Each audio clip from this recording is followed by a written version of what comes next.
Hello guys, welcome back.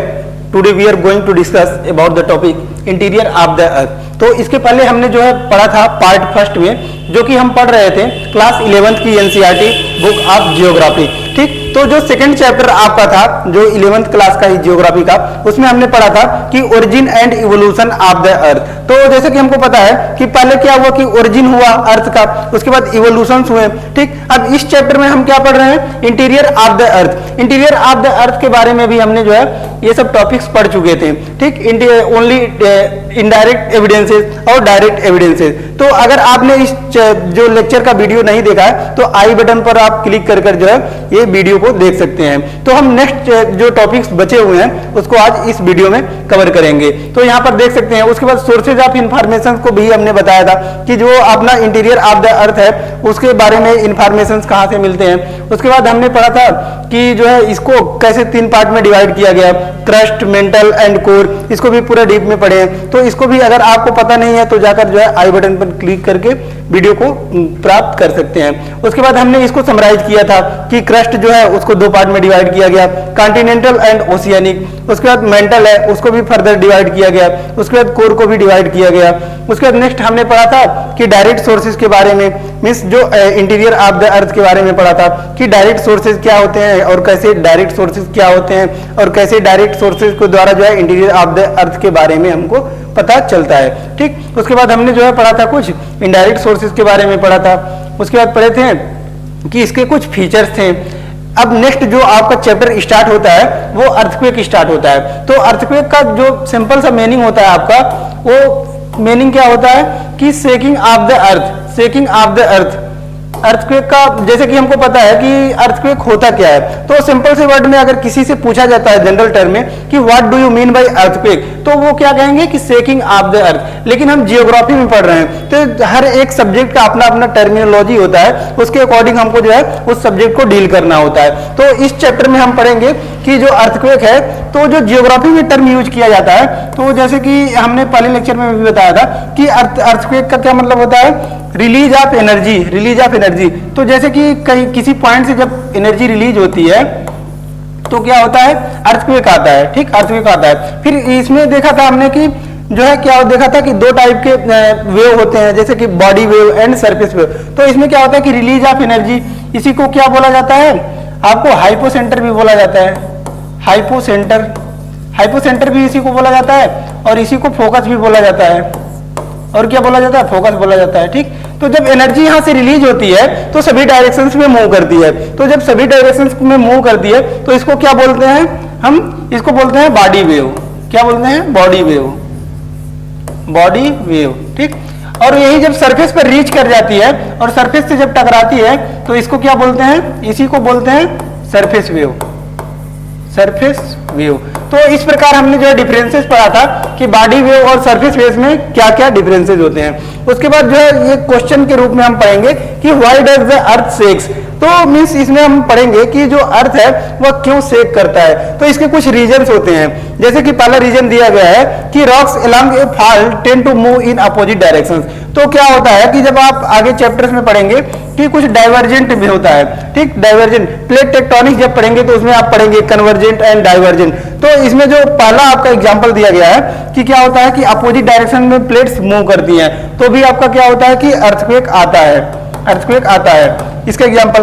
उसके बाद second जो आपका कहता है कि क्या होता है कि जो प्लेट्स मूव करती हैं तो उसमें क्या होते हैं, कुछ फ्रिक्शंस होते हैं। फ्रिक्शंस होते हैं, tendency to move apart at some point of time overcome the frictions. तो फ्रिक्शंस को पहले समझते हैं कि what do you mean by friction.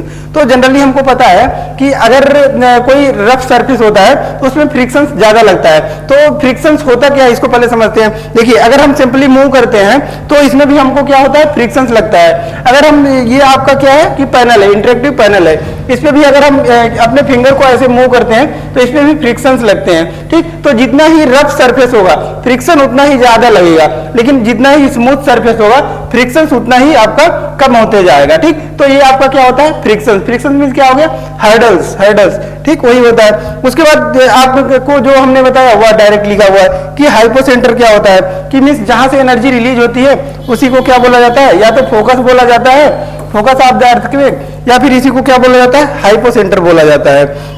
उसके बाद आपका एक और टर्मिनोलॉजी दिया गया है जिसको बहुत ही इंपॉर्टेंट होता है और बार बार पूछा ही जाता है कि जो आपका फोकस होता है, यहां से जो एनर्जी रिलीज होती है उसके जो नियरेस्ट पॉइंट होता है, सबसे नियरेस्ट पॉइंट, इसको क्या बोला जाता है? तो इसको एक टर्म नाम दिया जाता है, उसको बोला जाता है एपी सेंटर।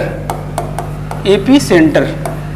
तो यहां से देख सकते हैं यही बता रहा है कि the point where the energy is released are called the focus of the earthquake. तो यहाँ पे हमने बताया कि जो जहां से रिलीज होती है उसको फोकस बोलते हैं, फोकस या फिर हाइपोसेंटर बोलते हैं इसको, ठीक। उसके बाद आता है नेक्स्ट आपका the point on the surface nearest to the focus is called the epicentre. और फोकस से सबसे नियरेस्ट जो होता है उसको क्या बोला जाता है? AP centre. अभी हमने जाना, ठीक।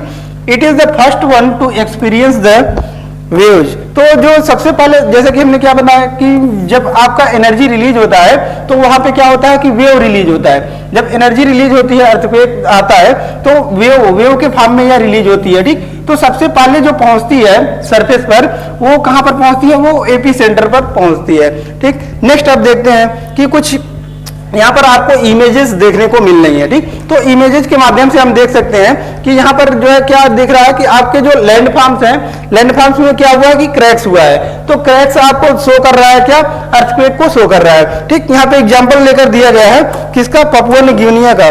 पपुआ न्यू गिनिया आपका क्या है? एक कंट्री है, ठीक। उसको एग्जांपल लेकर दिखाया गया, अभी रिसेंट में आया था, इसलिए जो है ये पपुआ न्यू गिनिया का ही एग्जांपल दिया गया है। यहाँ पर देख सकते हैं कि क्या हुआ कि जो आपका बिल्डिंग्स है, बिल्डिंग्स यहाँ पर गिर गए हैं, ठीक। ह्यूमन डिजास्टर्स भी हुए हैं, कई लोगों का डेथ भी हुआ है। तो देख सकते हैं जो अर्थक्वेक होता है, अर्थक्वेक कितना डिजास्टरस हो सकता है, इसके बारे में हम यहाँ से पता लगा सकते हैं। अब नेक्स्ट आगे की ओर बढ़ते हैं। इसके जो अर्थक्वेक होते हैं वेव, इसको देखिए, इसके कुछ फीचर्स होते हैं। जैसे कि हमको पता है कि सभी चीज के कुछ ना कुछ फीचर्स होते हैं, ठीक। उसी प्रकार अर्थक्वेक के भी कुछ फीचर्स होते हैं। तो अभी हम इसके फीचर्स के बारे में जानते हैं, ठीक। All natural earthquakes takes place in the lithosphere, ठीक। तो लिथोस्फीयर के बारे में चैप्टर के स्टार्टिंग में ही फर्स्ट पार्ट में आपको मैंने बताया था कि लिथोस्फीयर। तो फिर से मैं बताता हूं कि what do you mean bye lithosphere. तो जैसा कि हमने बताया था कि यह आपका अर्थ का इंटीरियर पार्ट है, मान लीजिए। तो जब भी हम नीचे जाते हैं तो क्या होता है? टेम्परेचर इंक्रीज करता है। और यह भी हमने बताया था कि जब भी हम नीचे जाते हैं तो डेंसिटी भी क्या होती है? यह आपकी इंक्रीज करती है, डेंसिटी भी इंक्रीज करती है। लेकिन ये देखिए टर्म क्या कह रहे हैं कि जो नेचुरल अर्थक्वेक होते हैं वो कहां पे होते हैं? लिथोस्फीयर में होते हैं, ठीक। तो अब टर्म में आपका क्या पड़ता है कि लिथोस्फीयर। लिथोस्फीयर होता क्या है, ठीक। तो यहाँ पे डिस्टेंस के फॉर्म में दिया है कि 200 किलोमीटर, लेकिन ये होता क्या है? जैसे कि क्रस्ट आपका होता है, क्रस्ट। तो क्रस्ट और क्या होता है? प्लस मेंटल का अपर पार्ट, मेंटल का अपर पार्ट को ही आपको बोला जाता है लिथोस्फीयर। तो लिथोस्फीयर का आपका क्या हो गया? क्रस्ट हो गया plus upper part of mental, upper part of mental, ठीक। तो इसी को आपको क्या बोला जाता है? लिथोस्फीयर। लिथोस्फीयर से आप क्या समझेंगे कि crust plus upper part of mental, उसको क्या बोलेंगे? लिथोस्फीयर। वहीं पर आपके जितने भी नेचुरल अर्थक्वेक आते हैं वो कहां पर आते हैं? आपके लिथोस्फीयर में आते हैं, ठीक। उसके बाद एन इंस्ट्रूमेंट कॉल्ड सिस्मोग्राफ। तो जो आपका records the wave reaching the surface. तो जैसे कि हमने बताया था कि अर्थक्वेक होता है तो वेव जो है ये सरफेस तक पहुंचती है, ठीक। तो इसको रिकॉर्ड कैसे किया जाता है? वो एक इंस्ट्रूमेंट है जिसका नाम है सिस्मोग्राफ, ठीक। जो सरफेस पर रीच करती हैं वेव, इसको यह मेजर करते हैं, ठीक। उसके बाद earthquake wave are basically of two type. तो जैसे कि हमने बताया कि अर्थक्वेक वेव जो होते हैं वो टू टाइप के होते हैं, एक होता है आपका बॉडी वेव, एक होता है सरफेस वेव। इसको भी हमने एक्सप्लेन किया था कि बॉडी वेव और सरफेस वेव होता क्या है, डिफरेंस को इसको समझते हैं, ठीक। कि क्या होता है कि जब अर्थक्वेक आती है तो एनर्जी रिलीज होती है। एनर्जी जब रिलीज होगी तो जब ये interior part of the earth movement करता है तो इसी को बोला जाता है body wave, body wave. But क्या होता है कि जब यही सरफेस पर रीच कर जाता है, सरफेस पर पहुंच जाता है, तो फिर इसी को टर्म दे दिया जाता है क्या? सरफेस वेव, सरफेस वेव, ठीक। उसके बाद नेक्स्ट देखते हैं, पॉइंट्स कुछ दिए हैं जैसे कि body waves are generated due to the release of energy. तो जैसा कि हमने बताया कि बॉडी वेव कैसे रिलीज होते हैं? या रिलीज ऑफ एनर्जी के कारण होते हैं। At the focus and move in all directions travelling through the body of the earth. तो इसमें डिफरेंसेस क्या है इसको देखिए। बॉडी वेव जो होती हैं वह जो क्या करते हैं? सभी डायरेक्शंस में आपके मूव करते हैं, सभी डायरेक्शंस में मूव करते हैं, ठीक। उसके बाद देखिए the body waves interact with the surface rocks and generated new set of waves called the surface wave. ठीक, तो उसके बाद क्या होता है आपका कि जब बॉडी वेव इंटरेक्ट करती है सरफेस से तो इसी को नाम दे दिया जाता है सरफेस वेव। इसी को क्या नाम दिया जाता है? Surface wave. Body waves are of two types, P wave and S wave. अब इसको जो है अभी हमने क्या समझा कि बॉडी वेव को समझा और सरफेस वेव को समझा। ठीक, तो बॉडी वेव क्या होता है कि जब अर्थक्वेक आती है तो रिलीज ऑफ एनर्जी होता है। तो जो आपका एनर्जी रिलीज होता है वो इंटीरियर पार्ट ऑफ द अर्थ में जब मूवमेंट करता है तो उसी को बॉडी वेव बोला जाता है। लेकिन जब वही इंटरेक्ट करता है सरफेस से तो उसको क्या नाम दिया जाता है? उसी को सरफेस वेव बोला जाता है। ठीक, यहां तक तो आपको समझ में आ गया। उसके बाद अब आते हैं कि बॉडी वेव जो होता है उसको फर्दर क्लासिफाइड किया जाता है टू पार्ट्स में। एक होता है आपका पी वेव और एक होता है आपका यस वेव। तो अब समझते हैं नेक्स्ट जो टर्म है आपका पी वेव और यस वेव। तो यहां पर देख सकते हैं क्लासिफिकेशन इसका क्या है, टाइप्स ऑफ अर्थक्वेक। तो टाइप ऑफ अर्थक्वेक के बारे में हम समझते हैं कि अर्थक्वेक जो होते हैं वो कितने टाइप के होते हैं। देखिए यहां पर क्या होता है कि दो पार्ट हमने बताया, बॉडी वेव और सरफेस वेव, और इसको पूरा अच्छे से समझाया भी। ये कॉन्सेप्ट क्लियर होना चाहिए कि क्या होता है कि रिलीज ऑफ एनर्जी होता है अर्थक्वेक के टाइम। उसके बाद क्या होता है कि ये सभी डायरेक्शंस में मूव करते हैं, और जब बॉडी के मींस सरफेस के अंदर रहेगा तो इसको क्या बोलेंगे? बॉडी वेव बोलेंगे, बॉडी वेव। बट जब यही इंटरेक्ट करेगा सरफेस से तो फिर इसी को क्या बोला दिया जाएगा? सरफेस वेव बोल दिया जाएगा, सरफेस वेव बोल दिया जाएगा। ठीक, तो फिर अब क्या होता है आपको बॉडी वेव को फिर फर्दर क्लासिफाइड किया जाता है आपका पी वेव और यस वेव में। उसके बाद आप समझते हैं पी वेव और यस वेव होता क्या है, इसको देखते हैं।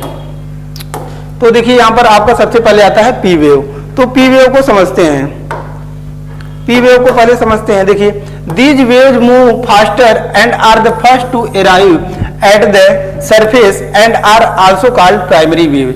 तो जैसे कि हमने बताया है कि बॉडी वेव में क्या होता है कि बॉडी वेव आपका है, बॉडी वेव को सब फर्दर क्लासिफाइड किया गया दो पार्ट में। एक आपका हो गया पी वेव और आपका दूसरा हो गया यस वेव। तो पी वेव को क्या बोला जाता है? Primary wave. प्राइमरी वेव क्यों बोला जाता है? क्योंकि these waves are move faster. जो ये वेव होते हैं वो फास्टर मूव करते हैं, और जो आपके सरफेस है उसमें जो है फर्स्ट अराइव करते हैं, मींस सबसे पहले जो है पी वेव ही रीच करते हैं, पहुंचते हैं। ठीक, these are similar to the sound wave. और यह किसके सिमिलर होते हैं? साउंड वेव के।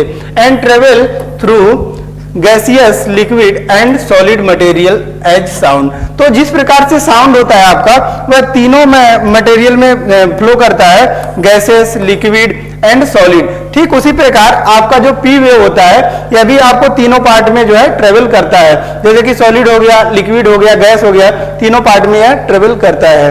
P waves vibrate parallel to the direction of the wave. तो यह बहुत इंपॉर्टेंट आपका पॉइंट है। जैसे कि कभी क्वेश्चन पूछ लेता है एमसीक्यू में कि जो पी वेव होते हैं वो पैरेलल मूव करते हैं या फिर परपेंडिकुलर। तो हमको पता होना चाहिए कि कैसे मूव करते हैं। P wave vibrate parallel to the directive of the wave. तो ये क्या करते हैं? वेव है, मान लीजिए ये वेव है, तो ये आपका क्या है कि वेव है तो ये परपेंडिकुलर मूव करेगा किसके? डायरेक्शन ऑफ वेव के, जो पी वेव होंगे।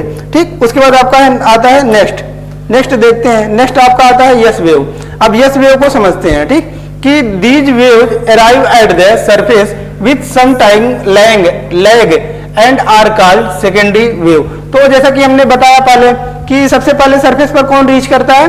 वो पी वेव यानी कि प्राइमरी वेव रीच करता है। उसके बाद जो आपका सेकेंडरी वेव होता है वो कुछ टाइम के लैग के बाद आता है। लैग मतलब क्या हुआ कि कुछ टाइम का डिफरेंसेस आता है आपका पी वेव और यस वेव में, means yes wave P wave के बाद आता है सरफेस पर। ठीक, these waves can travel only through solid materials. और इसका जो फीचर्स होता है कि अभी हम इसके बाद जो टॉपिक पढ़ेंगे वो पढ़ेंगे शैडो जोन। तो शैडो जोन जो पढ़ाया जाएगा वो टोटल इसी के एनालिसिस पे बेस होता है, क्योंकि जो आपका यस वेव होता है it can travel only through solid. तो ये सॉलिड से ही केवल पास किया जा सकता है। तो इस प्रकार से जो है इसको पास कराकर पता लगाया गया कि अर्थ का कितना पार्ट जो है वो सॉलिड है और कितना पार्ट आपका लिक्विड है।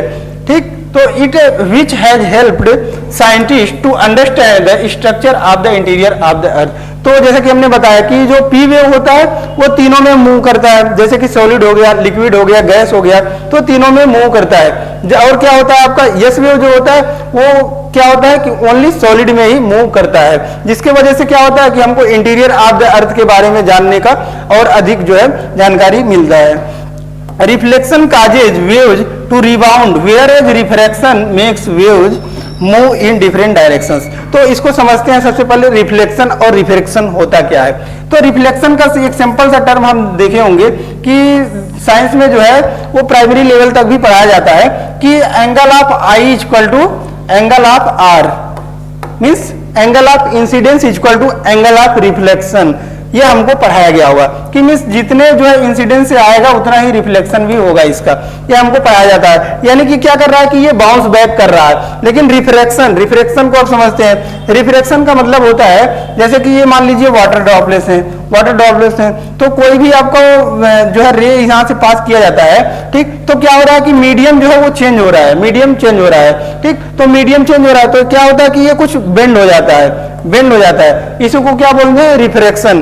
तो यही कह रहा है आपका कि क्या होता है कि रिफ्लेक्शन काजेज द रिबाउंड, जो रिफ्लेक्शन होता है वो क्या करता है रिबाउंड कर देता है, मींस बाउंस बैक कर देता है। लेकिन क्या करता है रिफ्रैक्शन जो होता है वो क्या कर देता है इसको बेंड कर देता है, वही कह रहा है। उसके बाद आपका नेक्स्ट पॉइंट आपका आता है these waves are more destructive.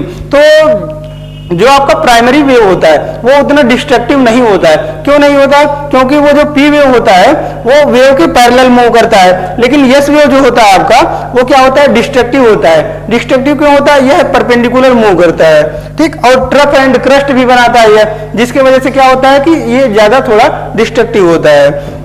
As they cause displacement of rocks, क्योंकि यह डिस्प्लेसमेंट ऑफ रॉक भी करते हैं, and hence the collapse of structure occurs, और जो स्ट्रक्चर्स रहते हैं उसमें कोलैप्स होते हैं इसी के वजह से, यस वेव के वजह से। The direction of vibrations of S wave is perpendicular to the wave.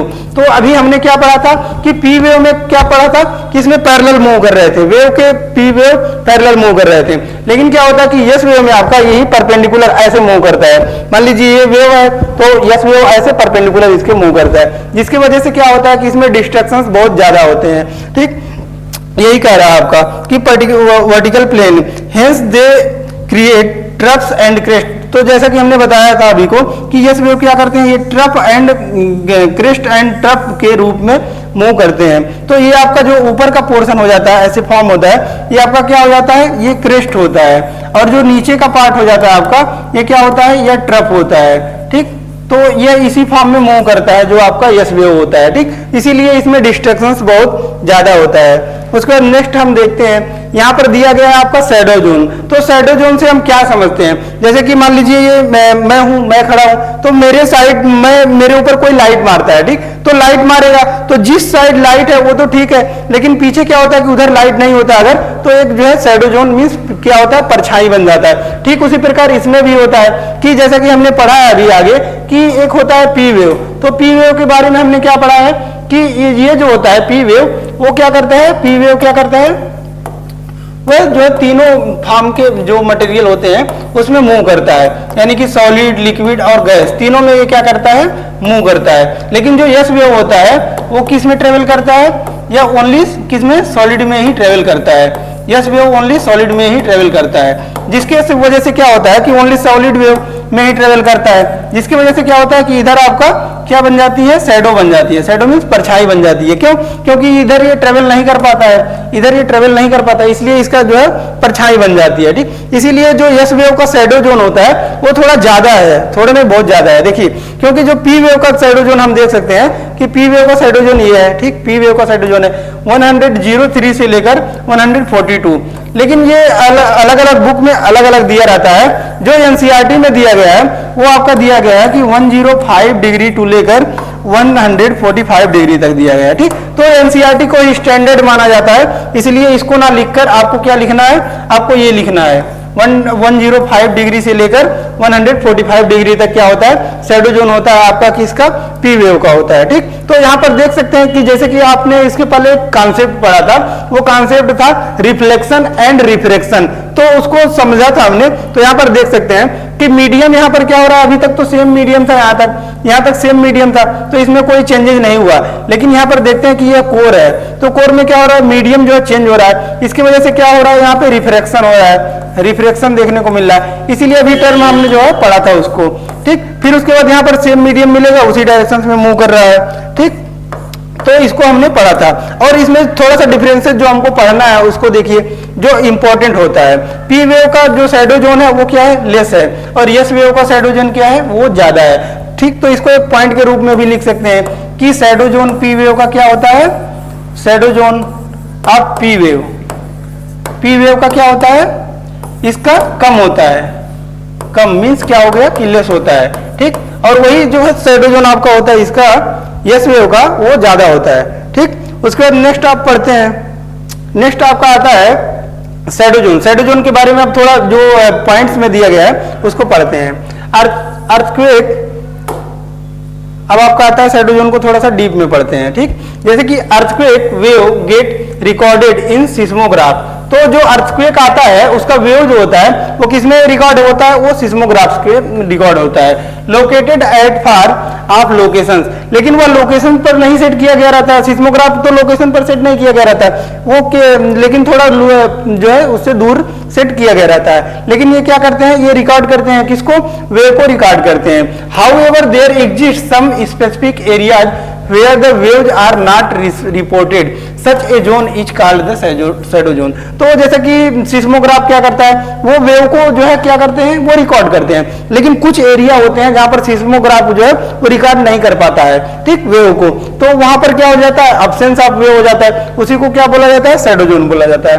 उसके बाद आपका जो है नेक्स्ट पॉइंट दिया गया है, a zone between 105 degree to 145 degree from epicentre was identified as the shadow zone for both of the type of wave। तो जैसा कि अभी हमने पहले बताया है, यहाँ पर देख सकते हैं फिगर में कि क्या है कि 105 डिग्री, इसको मैंने बताया था कि 105 डिग्री आपका है, क्योंकि ये थोड़ा सा क्या है कि एनसीईआरटी में जो कॉन्सेप्ट दिया रहता है वो सही माना जाता है। तो एनसीईआरटी में आपका ये क्या है, 105 डिग्री है, और यहाँ पर क्या है 145 डिग्री। ठीक, तो यहाँ पर देख सकते हैं कि 105 से लेकर 145 डिग्री तक क्या है कि मतलब दोनों के लिए शैडो जोन है, इसके लिए भी शैडो जोन है, इसके लिए भी शैडो जोन है, क्योंकि इसका तो पूरा ही ये शैडो जोन है, तो इसमें ये भी आ रहा है, इसीलिए 105 से लेकर 145 डिग्री तक दोनों का शैडो जोन होता है।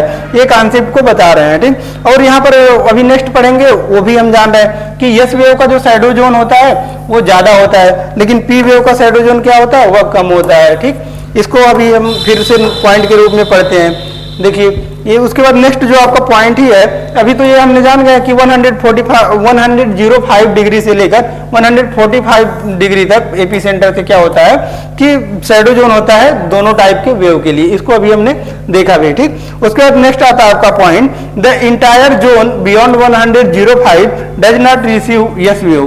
तो अभी यस वेव में हमने क्या पढ़ा है कि इंटायर जोन जो होता है 105 डिग्री से लेकर, तो यहाँ पर हमने क्या बताया है 105 डिग्री। ठीक, 105 डिग्री के बाद यहाँ पर टोटल देख रहे हैं यस वेव का क्या है, शैडो जोन, तो इसी को जो है पॉइंट के रूप में उन्होंने लिखा है। ठीक, तो यहाँ पर देख सकते हैं कि इसके बाद क्या होता है 105 के बाद यस वेव में क्या होता है, यह शैडो जोन होता है। यही टर्म आपका दिया गया है, और ये एक टर्म जो मैंने बताया हूं कि yes wave is much larger than that of the P wave, कि जो आपका पी वेव होता है उससे बहुत ज्यादा जो शैडो जोन बनता है किसका, यस वेव का। उसके बाद नेक्स्ट पॉइंट आपका दिया गया है क्या कि the shadow zone of P wave appears as a band around the earth, और जो पी वेव होता है वो बैंड के रूप में दिखाई देता है अर्थ पर between 105 degree and 145 degree away from the AP centre.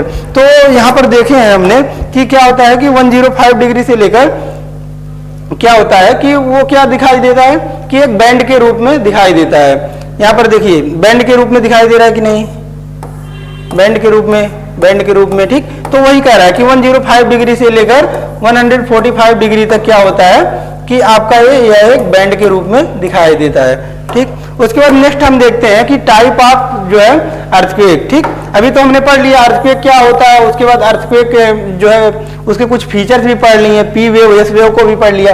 अब नेक्स्ट आता है आपका टाइप ऑफ अर्थक्वेक, मींस कितने टाइप के अर्थक्वेक होते हैं। तो यहाँ पर देख सकते हैं कितने टाइप के अर्थक्वेक दिया गया है। तो सबसे पहला जो आपका अर्थक्वेक होता है वो टेक्टोनिक अर्थक्वेक होता है। टेक्टोनिक अर्थक्वेक मतलब हो गया कि जो प्लेट्स हैं वो मूव कर रहे हैं, जिसकी वजह से अर्थक्वेक आते हैं, जैसे कि generated due to the sliding of rocks along a fault plane, ठीक। तो ये कह रहे हैं कि जैसे कि अभी हम एग्जांपल देखेंगे कि इंडियन प्लेट्स है जो सबडक्शन कर रहा है यूरेशियन प्लेट में, तो क्या हो रहा है कि माउंटेन्स फॉर्म हो रहे हैं, ठीक। तो यहाँ पर भी हमको क्या अर्थक्वेक देखने को मिलता है। तो वही कह रहे हैं कि tectonical earthquake means tectonic disturbances means जो सबडक्शन हो रहा है इसके वजह से भी जो अर्थक्वेक आते हैं उनको क्या बोला जाता है, टेक्टोनिक अर्थक्वेक। नेक्स्ट आता है आपका वोल्केनिक अर्थक्वेक। तो वोल्केनिक अर्थक्वेक को भी समझते हैं, a special class of tectonic earthquake, ठीक। These are confined to areas of active volcano. तो एक्टिव वोल्केनो जहां पर होते हैं वहां पर भी अर्थक्वेक देखने को मिलता है। जैसे कि एग्जांपल के तौर पर हम देख सकते हैं कि यह आपका क्या है, ठीक। यह आपका क्या है, यह मान लीजिए नॉर्थ अमेरिका है आपका, ठीक, नॉर्थ अमेरिका है, ठीक। तो यहां पर आप देखेंगे कि कुछ आइसलैंड्स हैं, ठीक, जैसे कि आपका आइसलैंड्स हैं, ठीक। तो ये क्या करते हैं कि रिंग ऑफ फायर ही मान लीजिए, रिंग ऑफ फायर जो है वह भी आपका क्या है, एक्टिव वोल्केनो है, ठीक। तो एक्टिव वोल्केनो यहां पर भी हमको क्या होता है कि अर्थक्वेक देखने को मिलता है रिंग ऑफ फायर में क्या देखने को मिलता है, क्योंकि यह एक्टिव वोल्केनो है तो एक्टिव वोल्केनो में भी अर्थक्वेक देखने को मिलता है। तो इसी को ये कह रहे हैं कि वोल्केनिक अर्थक्वेक भी आते हैं। क्यों? क्योंकि जो वोल्केनो होते हैं जब एक्टिव होते हैं तो उसमें भी क्या होते हैं, उथल पुथल होते हैं, जिसकी वजह से अर्थक्वेक आते हैं। उसके बाद नेक्स्ट आपका है कोलैप्स अर्थक्वेक। तो जैसा कि हमने देखा होगा कि माइनिंग एक्टिविटी होती है तो क्या होता है कि ऊपर का पार्ट बचा रह जाता है लेकिन अंदर क्या होता है कि खोखला हो गया रहता है। तो फिर देखा जाता है कि क्या होता है, बाद में ये पार्ट भी गिर जाता है, जिसकी वजह से भी अर्थक्वेक आते हैं, ठीक। तो सुरंग वगैरह जब बनाए जाते हैं तो ऐसी आपदाएं देखने को मिलती हैं, जिसकी वजह से भी अर्थक्वेक आते हैं। नेक्स्ट आता है आपका एक्सप्लोजन अर्थक्वेक। तो एक्सप्लोजन अर्थक्वेक में क्या होता है कि ग्राउंड शेकिंग में also occur due to the explosion of chemical और न्यूक्लियर डिवाइसेस। तो इसमें आपका क्या होता है कि मान लीजिए कोई भी वर्क कर रहे हैं साइंटिस्ट वगैरह या फिर कोई भी जो है इंडस्ट्रियल वर्क किया जा रहा है या फिर डेवलपमेंटल वर्क किया जा रहा है, तो उसमें क्या होता है कि कुछ न्यूक्लियस भी यूज किए जाते हैं, केमिकल न्यूक्लियस भी यूज किए जाते हैं। तो कभी कभी उनका एक्सप्लोजन हो जाता है, जिसके वजह से भी अर्थक्वेक देखने को मिलता है। तो उसको क्या बोला जाता है, एक्सप्लोजन अर्थक्वेक। नेक्स्ट आपका आता है रिजर्वायर इंड्यूस्ड अर्थक्वेक। तो रिजर्वायर इंड्यूस्ड अर्थक्वेक का मतलब यह हो गया कि कभी कभी हम देखते हैं कि पानी को रोक लिया जाता है। क्यों? क्योंकि मतलब जो है जहां पर आवश्यकता रहे वहां पर जो है उसको पहुंचाया जा सके, खेती को अच्छा तरीके से करने के लिए। लेकिन कई बार यह एग्जाम्पल के तौर पर देखा गया कि पानी को जब जहां पर ज्यादा होल्ड कर दिया गया तो जो है थोड़े से क्या हुए कि डिसबैलेंस हुए, जिसके वजह से क्या हुआ कि अर्थक्वेक आने लगे। तो वही एग्जाम्पल दे रहे हैं कि रिजर्वायर के वजह से भी अर्थक्वेक्स आते हैं। उसके बाद नेक्स्ट हम देखते हैं कि आपका जो मेजरिंग होता है अर्थक्वेक का वह कैसे होता है।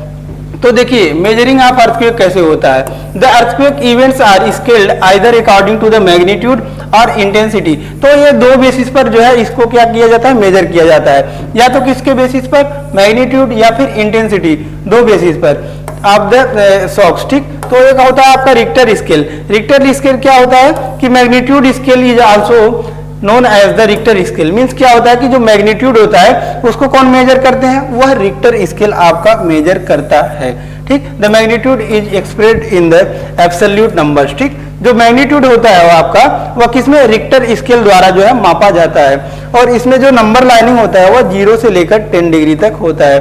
उसके बाद सेकेंड आता है आपका मर्कली स्केल। तो मर्कली जो होते हैं मेजर करता है आपका, वह इंटेंसिटी जो है स्केल की मेजर करता है। इंटेंसिटी स्केल जो है इसका नेम भी रखा गया है, जैसे कि आफ्टर मर्कली थे एन इटालियन सिस्मोलॉजिस्ट थे। इसका रेंज जो होता है वो कितना होता है, 1 से 12 होता है। तो जैसा कि अभी हमने देखा कि रिक्टर स्केल क्या मेजर करते हैं, ये आपके मैग्नीट्यूड जो है मेजर करते हैं।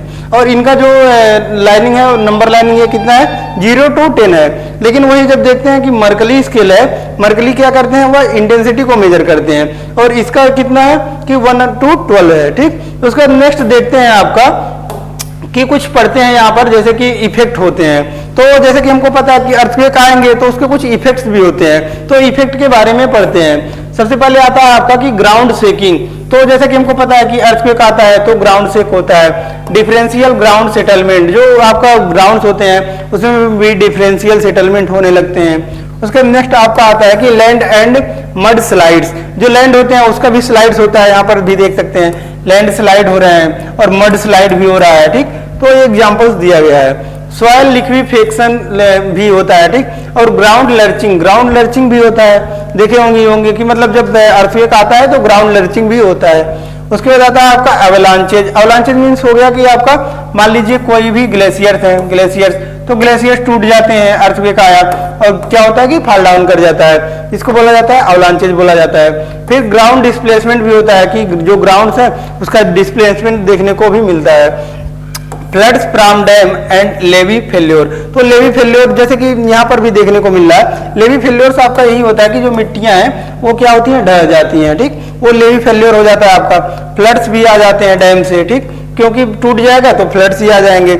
उसके बाद फायर्स भी हो जाते हैं। फायर्स कैसे होंगे, जैसे कि हमने देखा होगा कि अर्थक्वेक आता है तो जो ट्रीज होते हैं फॉरेस्ट में वो क्या करते हैं आपस में टकराने लगते हैं। तो टकराने की वजह से उसमें क्या होती है चिंगारी निकल जाती है, जिसकी वजह से क्या होता है कि फायर आ जाता है। उसके बाद स्ट्रक्चरल कोलैप्स मीन्स क्या होता है कि जो बिल्डिंग्स होते हैं उनमें भी कोलैप्स होती हैं।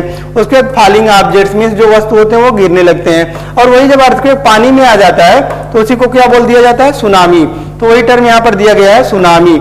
नेक्स्ट आपका आता है the first 6 listed above have some bearings upon landform. तो यहाँ पर देख सकते हैं कि जो फर्स्ट 6 यहाँ पर है आपका यानी कि 6 वो आपका क्या कर रहा है कि ये आपको लैंड बियरिंग दिखा रहा है। लैंड बियरिंग मतलब जो ये 6 आपके अर्थक्वेक हैं वो किस पे बेसिस हैं, ये लैंड्स पर बेसिस हैं, लैंड्स पर बेसिस हैं, यही कह रहे हैं। ठीक, upon landform while other may be considered the effects causing immediate concern to the life and properties of people in the region.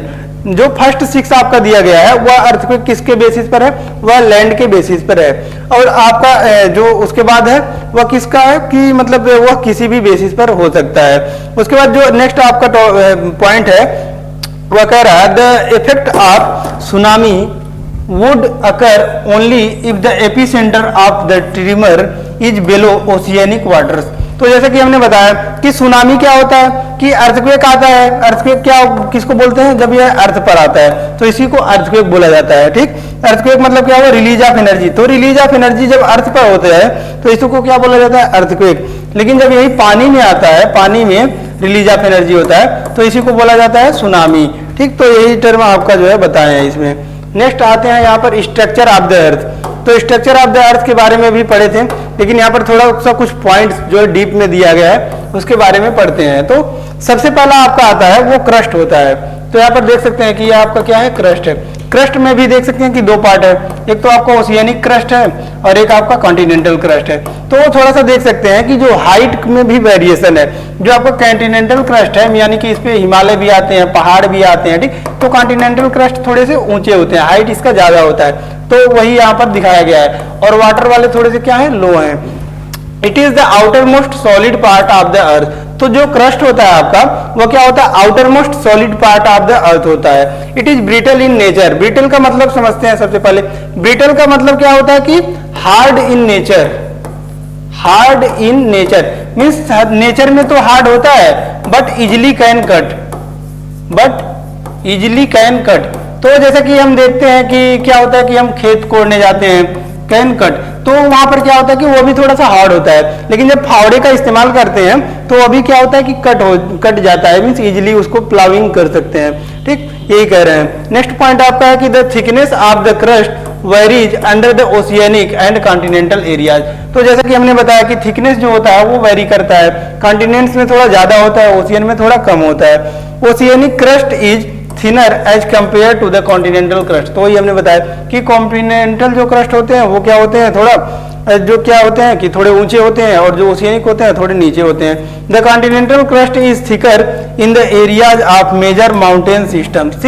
जो हम जहाँ पर माउंटेन्स होंगे वहां पर थोड़ा और हाई हो जाता है। The type of rock found in the oceanic crust is basalt. ठीक, तो जो ओशियनिक क्रस्ट होता है, जैसे कि यहाँ पर ओशियनिक क्रस्ट है, तो यहाँ पर क्या मिलते हैं, यहाँ पर बसाल्ट मिलते हैं। The mean density of material of in oceanic crust is 2.7 ग्राम पर सेंटीमीटर क्यूब। तो ये कह रहे हैं कि जो आपका क्रस्ट पोर्शन है, ठीक, क्रस्ट, यहाँ पर मीन डेंसिटी कितना होता है, 2.7 ग्राम होता है, 2.7 ग्राम पर मीटर क्यूब, यही होता है आपका। ठीक, लेकिन यही अभी हम नेक्स्ट जब क्रस्ट के बाद मेंटल पढ़ेंगे या फिर कोर पढ़ेंगे तो डेंसिटी को देखेंगे क्या हो रहा है कि जैसे नीचे जा रहे हैं उसे इंक्रीज करता जाता है। ठीक, तो नेक्स्ट देखते हैं, यहाँ पर अब मेंटल ही आता है। यहाँ पर देख सकते हैं क्या है, मेंटल। अब मेंटल के बारे में पढ़ते हैं। मेंटल सबसे पहले देखते हैं कहाँ पर है, यह पोर्शन आपका क्या है, यह मेंटल है, यह मेंटल है। यानी कि यहाँ से क्या है कि मतलब 100 किलोमीटर तो आप तक आपका क्या है, वह क्रस्ट है। उसके बाद 2900 किलोमीटर तक क्या है कि यह आपका मेंटल है। ठीक, यहां से लेकर आपका यहां तक आपका क्या है, यह मेंटल पार्ट है। ठीक, इसी के बारे में पढ़ना है। The portion of the interior beyond the crust is called the mental. यानी कि क्रस्ट के बाद जो लेयर स्टार्ट होती है up to 29 kilometre, 2900 kilometre, that is known as mantle. ठीक, it extend from Moho discontinuity to be depth of 2900 kilometre. तो Moho discontinuity मतलब होता है आपका मोहरोबिक डिसकंटिन्यूटी। जब यह डिसकंटिन्यूटी पढ़ेंगे तो इसको पूरा अच्छे से पढ़ेंगे कि क्रस्ट और मेंटल के बीच में क्या डिसकंटिन्यूटी होती है, मेंटल और कोर के बीच में क्या डिसकंटिन्यूटी होती है, और जो है अपर कोर और जो है लोअर कोर में क्या डिसकंटिन्यूटी होती है, उसको हम पूरे चैप्टर को डीप में पढ़ेंगे। तो अभी इसमें कोई टेंशन नहीं लेना है कि डिसकंटिन्यूटी क्या है। The upper portion of the mental is called asthenosphere. तो जो आपका अपर पार्ट होता है मेंटल का, यहाँ पर देख सकते हैं, इसको क्या बोला गया है, asthenosphere. It is the main source of magma that finds its way to surface during volcanic eruptions. तो ये कह रहे हैं कि जब हम देखते हैं कि मैग्मा आता है, ठीक, मैग्मा एक तो होता है आपका वोल्केनो होता है। ठीक, तो वोल्केनो में क्या होता है कि देखिए यह आपका अर्थ सरफेस है। ठीक, तो इसमें क्या होता है कि यहाँ से कुछ मैग्मा आता है, मैग्मा। ठीक, और वही जब अर्थ सरफेस पर आ जाता है तो इसी को टर्म दे दिया जाता है, उसी को लावा बोला जाता है। ठीक, तो यही कह रहा है कि जो एस्थेनोस्फीयर होता है वहीं से ही ये मैग्मा रिलीज होता है, जो मैग्मा आपका आता है वो वहीं से ही आता है। ठीक, तो वो चैम्बर है एक तरीके से। ठीक, the crust and the uppermost part of the mantle are called lithosphere. तो इसको पहले भी स्टार्टिंग में भी हमने पढ़ा है कि जो क्रस्ट होता है और upper part of the mental होता है उसी को लिथोस्फीयर बोला जाता है। ठीक, यही कह रहे हैं। उसके बाद नेक्स्ट कह रहा है कि it's thickness ranges from 10 to 200 kilometre. और जो इसकी थिकनेस होती है वो कितनी होती है, वो 10 to 200 किलोमीटर होता है। The lower mental x tends beyond the asthenosphere, it is solid state. ठीक, तो क्या कह रहे हैं कि जो एक्सटेंड करता है क्या मेंटल का बियॉन्ड एस्थेनोस्फीयर, वो क्या होता है, वो सॉलिड स्टेट में होता है। उसके बाद नेक्स्ट देखते हैं, उसके बाद आता है आपका कोर। अब कोर के बारे में पढ़ते हैं। तो अभी हमने क्या पढ़ा, क्रस्ट के बारे में पढ़ा और मेंटल के बारे में पढ़ा, और जो सबसे इनर मोस्ट पार्ट है वो कोर। अब कोर के बारे में पढ़ते हैं। ठीक, तो यहाँ पर देख सकते हैं the core mantle boundary is located at the depth of 2900 kilometre. तो जैसा कि हमने अभी इसके पहले देखा है कि मेंटल को पढ़ रहे थे तो वो कहाँ तक एक्सटेंड था, 2900 किलोमीटर तक एक्सटेंड था। तो वही कह रहा है कि इसके बाद क्या होता है कि कोर स्टार्ट हो जाता है। नेक्स्ट पॉइंट है the outer core is liquid state while the inner core is in solid state. तो जब कोर का बारे में डीप से पढ़ रहे हैं तो यह आपको पता होना चाहिए कि जो अपर कोर है वह क्या है, वह लिक्विड स्टेट में है, लेकिन वही जो लोअर कोर है वह आपका सॉलिड स्टेट में है, यही कह रहे हैं। ठीक, उसके बाद देखते हैं the density of the material at the mantle core boundary is around 5 ग्राम पर सेंटीमीटर क्यूब। तो जो मेंटल और कोर के बाउंड्री पर डेंसिटी होता है वो कितना होता है, 5 ग्राम पर सेंटीमीटर क्यूब होता है। The core is made up of very heavy material mostly constituted by निकल एंड आयरन। तो ये कह रहा है कि जो कोर होता है आपका वो किससे बना होता है, निफे का बना होता है। निफे मीन्स क्या होता है कि निकल एंड आयरन, दो एलिमेंट से मिलकर बना होता है, जो कि बहुत हैवी होता है। इसीलिए जो कोर की डेंसिटी ज्यादा होती है। It is sometimes refer to as the NiFe layer, तो जैसे कि हमने बताया कि नीफे लेयर भी इसी को बोला जाता है।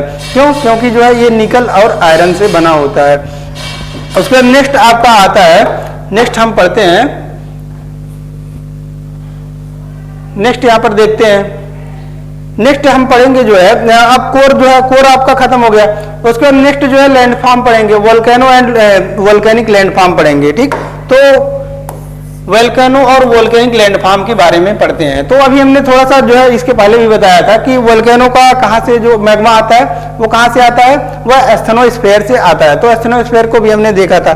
ठीक, तो यहाँ पर कुछ जो वोल्केनो होता है उसमें कुछ जो है लैंडफॉर्म फॉर्म होते हैं। ठीक, तो उसी के बारे में पढ़ना है कि वोल्केनो एंड वोल्केनिक लैंडफॉर्म, ठीक, कि वोल्केनिक के द्वारा क्या क्या लैंडफॉर्म जो है वो फॉर्म होते हैं, उसी के बारे में पढ़ना है। A volcano is a place where gases, acid and और molten rock material lava escape to the ground. तो यहाँ पर देख सकते हैं कि वोल्केनो क्या है कि इसमें जो है मोल्टेन रॉक मटेरियल्स हो गए, ये सब क्या हो रहे हैं कि कम्स आउट हो रहे हैं, उसी को क्या बोला गया है कि वोल्केनो हो रहा है। A volcano is called an active volcano if the materials mentioned are being release और have been release out in the recent past. तो एक्टिव वोल्केनो उसको कब बोलेंगे? ठीक, तो जब एक्टिव वोल्केनो मतलब क्या हुआ कि अर्थ के अंदर से अभी भी मैग्मा बाहर आते आ रहा है, तो उसको क्या बोलेंगे कि मीन्स एक्टिव वोल्केनो होगा। मीन्स या फिर अभी थोड़ा समय बीता तो उसको थोड़ा सा एक्टिव वोल्केनो बोलेंगे। नेक्स्ट पॉइंट आपको कहता है volcanoes are classified on the basis of nature of eruption form developed at the surface. ठीक, तो जो वोल्केनो है इसको भी दो पार्ट में डिवाइड किया गया है, वो क्लासिफाई किया गया है। कैसे? नेचर ऑफ इरप्शन, मीन्स जो इरप्शन हो रहा है वह उसका नेचर कैसा है। उसके बाद सेकंड जो फॉर्म है, form developed at the surface, और सरफेस पे जो फॉर्म हुए, डेवलप हुए हैं उसके बेसिस पर जो है इसको मेजर किया जाता है। देखते हैं यहाँ पर सबसे पहले जो टाइप ऑफ वोल्केनो आता है, टाइप ऑफ वोल्केनो में पढ़ते हैं। सबसे पहले जो है वह सील्ड वोल्केनो है। तो सील्ड वोल्केनो को समझते हैं। इसमें देख सकते हैं कि सील्ड वोल्केनो यहाँ पर दिखाया गया है, यह आपका क्या है सील्ड वोल्केनो। तो इसके कुछ फीचर्स होते हैं, इसमें डिफरेंसेस होते हैं, उसको थोड़ा सा पढ़ते हैं। Barring the basalt flows the shield volcanoes are the largest of all the volcanoes on the earth. तो यहाँ पर देख सकते हैं कि क्या कह रहे हैं कि जो बसाल्ट फ्लो होता है कि सील्ड वोल्केनो क्या होता है, वो लार्जेस्ट होता है। जो भी वोल्केनो होता है अर्थ पर उसमें सील्ड वोल्केनो जो है वो लार्जेस्ट होता है। The Hawaiian volcanoes are the most famous example. तो जैसे कि अभी हमने पढ़ा था कि रिंग ऑफ फायर के भी बारे में पढ़ा था। उसके बाद आपका हवाईयन वोल्केनो भी होता है। हवाईयन कहाँ पर है? ये आपका जो है नॉर्थ अमेरिका है, यहीं पर आपका क्या होता है हवाईयन वोल्केनो भी है। ठीक, तो उसी के बारे में कह रहे हैं कि हवाईयन वोल्केनो जो है को बहुत फेमस है, सील्ड वोल्केनो का ही है।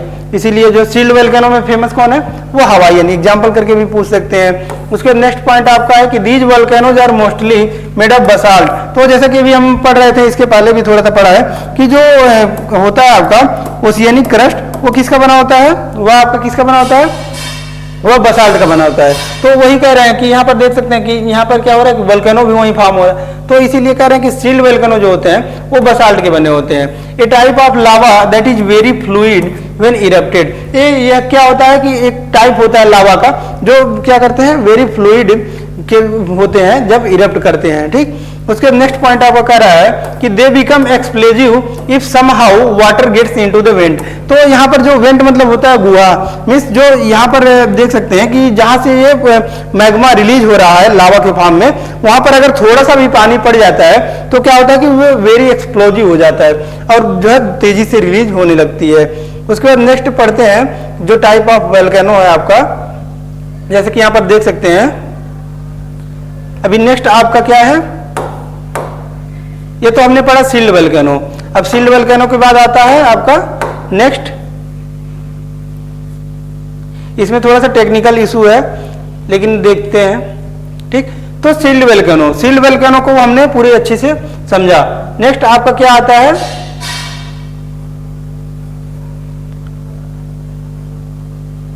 तो थोड़ा सा यहाँ पर टेक्निकल इशू है, इस चैप्टर को यहीं पर समाप्त करते हैं। नेक्स्ट चैप्टर में हम पढ़ेंगे जो कुछ भी छूटा हुआ है। सो धन्यवाद दोस्तों, वीडियो में अंत तक बने रहने के लिए और कॉन्सेप्ट को पूरे अच्छे से समझने के लिए। मिलते हैं नेक्स्ट वीडियो में। धन्यवाद दोस्तों। अगर आपको कुछ समझ में नहीं आता है तो जाकर आप प्लेलिस्ट को चेकआउट कर सकते हैं और क्रोनोलॉजिकल आर्डर में हमने पढ़ाया है। जैसे कि सबसे पहले आपका क्या स्टार्ट हुआ था, origin and evolution of the earth, means जो है क्या हुआ कि कैसे ओरिजिन हुआ अर्थ का, उसके बाद कैसे उसमें इवोल्यूशन हुए। फिर जो है थर्ड चैप्टर हम पढ़ रहे हैं क्या कि interior of the earth, means जो अर्थ फॉर्म हो गया। पहले चैप्टर में हमने, दूसरे चैप्टर में हमने पढ़ा कि अर्थ फॉर्म हो गया, उसके बाद कुछ कैसे उसमें इवोल्यूशन हुए, ठीक। उसके बाद क्या हुआ कि ह्यूमन बीइंग्स कैसे आए, ये सब हमने पढ़ा। उसके बाद जो है इस चैप्टर में हमने पढ़ा कि इसके अंदर क्या था, इसके बारे में पढ़ा, ठीक। तो इस प्रकार से हमने पढ़ा। उसके बाद लास्ट में क्या किया कि अर्थक्वेक के बारे में पढ़ा, फिर वोल्केनिक इरप्शंस के बारे में पढ़ा, ये सब हमने जाना।